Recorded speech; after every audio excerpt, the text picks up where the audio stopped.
Kasus-kasus ya bervariasi ya. Jadi ada yang sangat simpel, sangat sederhana, kita berikan ARV bisa segera setelah pasien datang tes HIV, kemudian tahu kita CD4-nya berapa, lalu kita memulai ARV.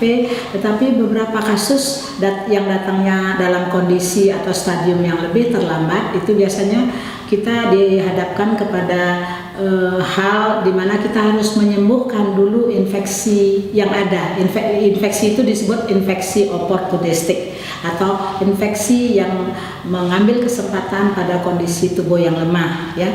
Jadi infeksi oportunistik ini bisa terjadi di mana-mana di seluruh badan kita. Bisa mulai dari kulit saja, kemudian bisa menuju ke dalam, lebih di dalam, kemudian bisa ke paru-paru, ke semua organ, termasuk juga ke otak ya. Beberapa kasus yang datang terlambat itu bisa datang dengan keluhan cuma demam dan sakit kepala ya. Beberapa orang dengan demam, sakit kepala juga kadang-kadang mengalami kejang.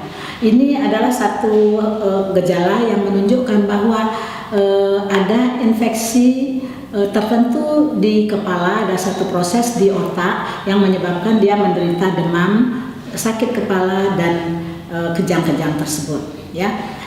Kasus-kasus yang sudah kita tangani menunjukkan bahwa orang-orang tersebut menderita satu infeksi toksoplasma namanya di dalam otak, atau juga ada infeksi komplikasi daripada TBC atau tuberkulosis pada selaput otak yang disebut meningitis, dan penyakit itu ada obatnya dan bisa disembuhkan ya.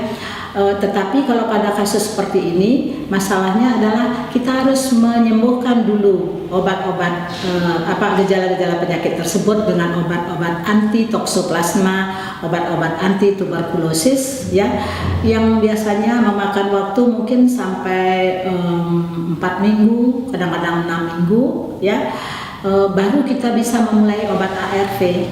Ya, kita terpaksa harus melakukan pengobatan infeksi oportunistik ini terlebih dahulu karena obat ARV di sana belum dapat diberikan dengan segera.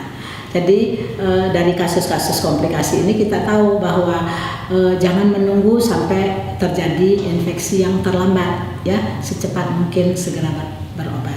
Ya, tapi tetap saja kalau misalnya sudah terlambat dan ada yang menderita sakit kepala dan demam yang tinggi, segera datang ke dokter. Kemudian dokter akan memeriksakan selengkapnya untuk saudara yang perlu dilakukan, dan kemudian pada akhirnya setelah pemberian obat anti toksoplasmosis atau anti tuberkulosis atau mungkin obat jamur ya, karena jamur bisa juga mengenai kepala, itu Anda akan bisa kemudian diberikan antiretrovirus ya.